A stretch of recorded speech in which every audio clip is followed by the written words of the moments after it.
Cette année-là, alors qu'il vient tout juste de réaliser Mission Impossible 3 et que Lost continue de passionner les spectateurs, J.J. Abrams réfléchit déjà à un nouveau projet.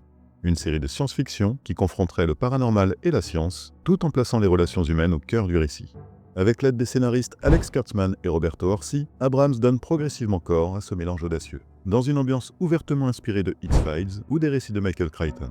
Sa volonté première pour ce nouvel univers singulier, prendre sans cesse le spectateur par surprise, comme il avait déjà voulu le faire avec Lost. La Fox commande la série dès 2007 et commencera sa diffusion dès l'année suivante, le 9 septembre 2008. Les spectateurs vont alors pouvoir découvrir une série attachante, au concept particulier, et qui saura souvent se montrer déroutante à plus d'un titre.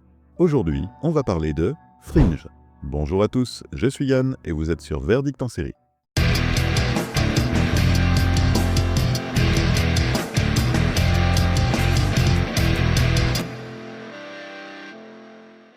Dans un vol reliant Hambourg à Boston, tout semble paisible, jusqu'à ce qu'un incident inexplicable transforme soudain le voyage en cauchemar. Dépêché sur place, l'agent du FBI Olivia Dunham se retrouve confrontée à une scène que la logique ne peut expliquer. Pour avancer dans son enquête, elle n'a d'autre choix que de faire appel au docteur Walter Bishop, un ancien scientifique du gouvernement interné depuis des années dans un hôpital psychiatrique. Mais pour le faire sortir, Olivia doit convaincre son fils, Peter Bishop, un génie désabusé au passé trouble, de l'aider à renouer avec ce père qu'il n'a jamais vraiment compris. C'est le début d'une collaboration improbable à la frontière du rationnel et de l'inconnu.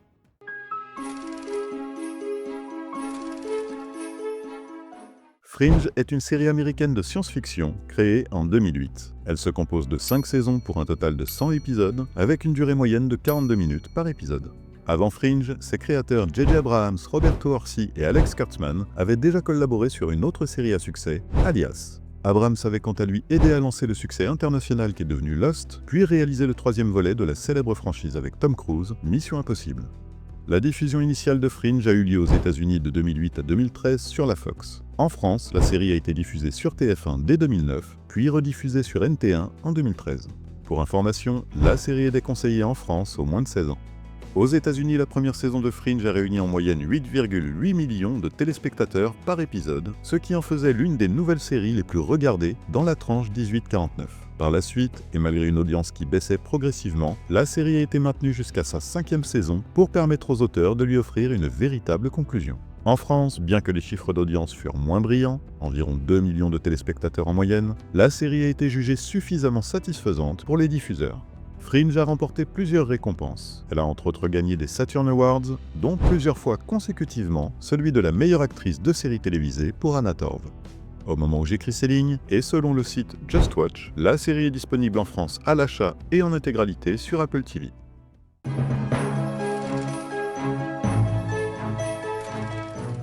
J'avais entendu parler de cette série, notamment à cause du nom de J.J. Abrams qui y était associé. En grand amateur de Lost à l'époque, j'étais forcément curieux de voir ce qu'il allait cette fois proposer dans un univers de science-fiction plus frontal, plus expérimental. Et dès le départ, j'ai été pris. Les personnages sont à la fois fascinants et profondément humains. Chacun porte ses blessures, ses secrets, et tous participent à cette atmosphère étrange et captivante. Les intrigues s'entremêlent habilement, laissant entrevoir une mécanique bien plus vaste que ce qu'on imagine, et surtout, rien n'est jamais là par hasard. On comprend très vite qu'on va être manipulé, surpris, bousculé, et qu'on va adorer ça. C'est une série qui, dès ses premiers épisodes, installe un univers fort, une tension constante, et cette impression délicieuse qu'à tout moment, la réalité peut basculer.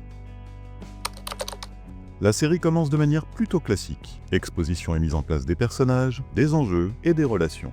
On sent déjà poindre les prémices de quelque chose de plus grand, mais on reste d'abord dans un schéma familier, avec des mécaniques narratives plutôt classiques qu'on a pu voir ailleurs, notamment dans X-Files, dont Fringe reprend d'ailleurs certains codes entre enquête paranormale et science inquiétante. Mais au fil des épisodes, le scénario s'étoffe, les révélations se multiplient, les rebondissements s'enchaînent de plus en plus vite, et les fusillés de Tchekhov finissent par former un véritable labyrinthe scénaristique. Très vite, on se prend au jeu, on échafaude des théories, on cherche les indices cachés, et puis survient ce fameux premier retournement de situation d'innovation, à la fois audacieux et totalement inattendu, qui redéfinit tout ce qu'on croyait savoir. Et ce ne sera pas le dernier, loin de là. Et c'est là que Fringe révèle toute sa force. Sa capacité à installer confortablement le spectateur en lui servant des ficelles qu'il connaît bien, puis à subitement rebattre complètement les cartes, forçant le spectateur à repenser tout ce qu'il venait de voir et à se réinstaller avec cette nouvelle donne, jusqu'au prochain tournant. Et là où Fringe fait fort, c'est dans sa facilité à surprendre ainsi, sans jamais pour autant trahir sa logique interne, à bouleverser les attentes tout en gardant une cohérence remarquable.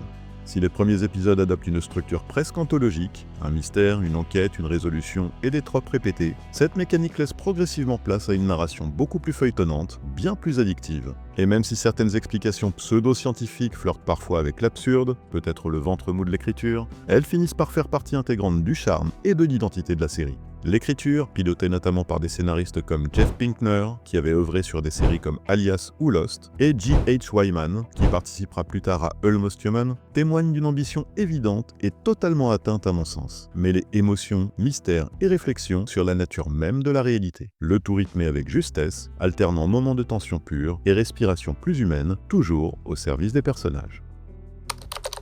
Ce qui rend Fringe aussi marquante, ce n'est pas seulement son scénario labyrinthique ou ses mystères savamment construits, mais bien aussi la profondeur et la justesse de ses personnages. Le trio principal, Olivia, Peter et Walter, forme évidemment le cœur battant de la série. Le lien entre Olivia et Peter se tisse lentement au fil des épisodes. Si on devine assez vite la direction qu'elle finira par prendre, elle reste malgré tout plutôt fluide, naturelle et ne semble jamais forcée. Quant au lien entre Peter et son père, il est l'un des plus touchants du show. Complexe, souvent douloureux, et d'autant plus bouleversant chaque fois que leur passé commun refait surface. Joshua Jackson, que beaucoup connaissaient déjà pour Dawson ou The Skulls, tient ici l'un de ses rôles les plus matures. Il insuffle à Peter une vraie humanité, entre ironie et désenchantement. Face à lui, John Noble livre une performance impressionnante dans la peau du docteur Walter Bishop. L'acteur australien, vu auparavant par exemple dans Le Seigneur des Anneaux, Le Retour du Roi, où il incarnait Denethor, compose ici une sorte de savant fou d'une rare complexité. Tour à tour brillant, vulnérable, drôle ou pathétique, parfois un peu excessif, mais toujours sincère et souvent bouleversant.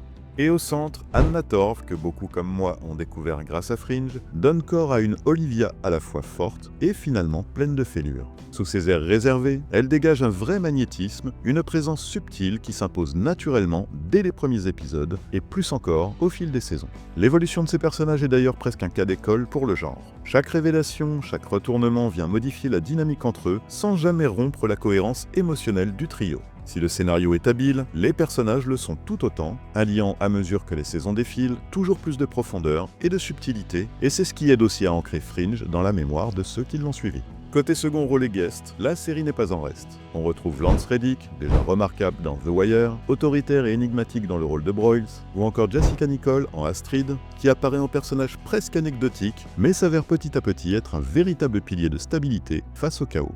Parmi les apparitions marquantes, on notera aussi évidemment l'immense Leonard Nimoy, l'iconique Spock de Star Trek dans un rôle central et mystérieux, ainsi que Jared Harris, glaçant et charismatique dans la série, et qu'on retrouvera quelques années plus tard dans d'autres séries comme Mad Men ou Tchernobyl.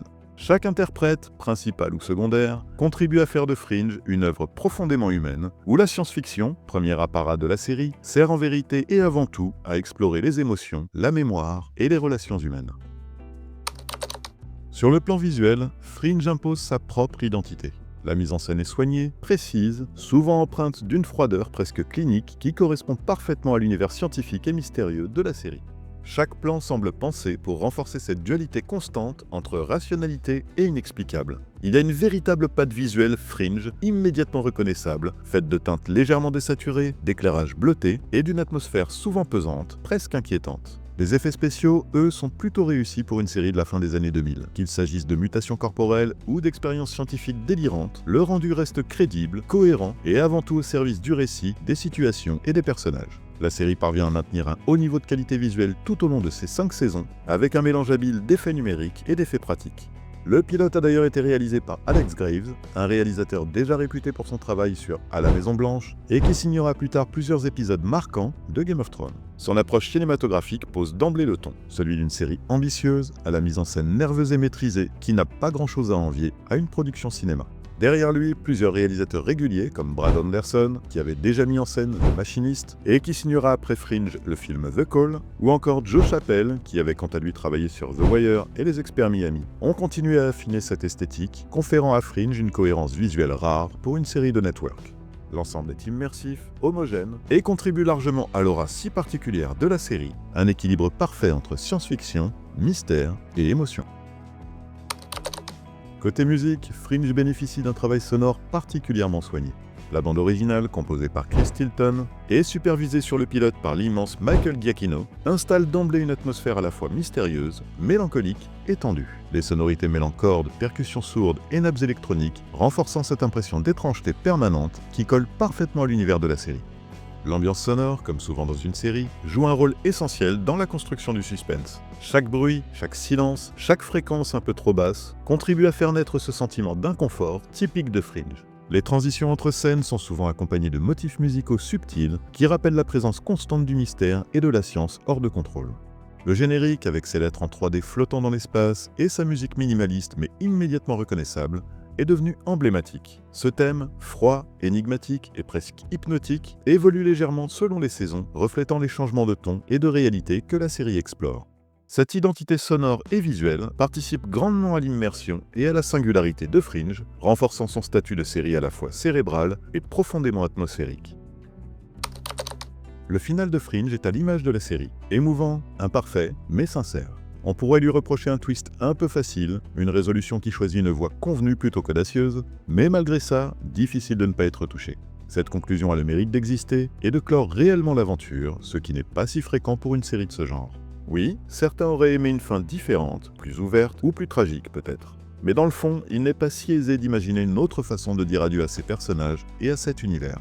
Fringe boucle la boucle, offre un dernier regard plein d'émotions, et même si tout n'est pas parfait, on sent la volonté de donner un vrai au revoir, cohérent avec ce que la série a toujours été. Un final pas forcément le plus subtil ni le plus brillant, peut-être un peu feignant dans son écriture, mais une vraie fin, et dans le paysage télévisuel actuel et d'alors, c'est déjà une belle réussite.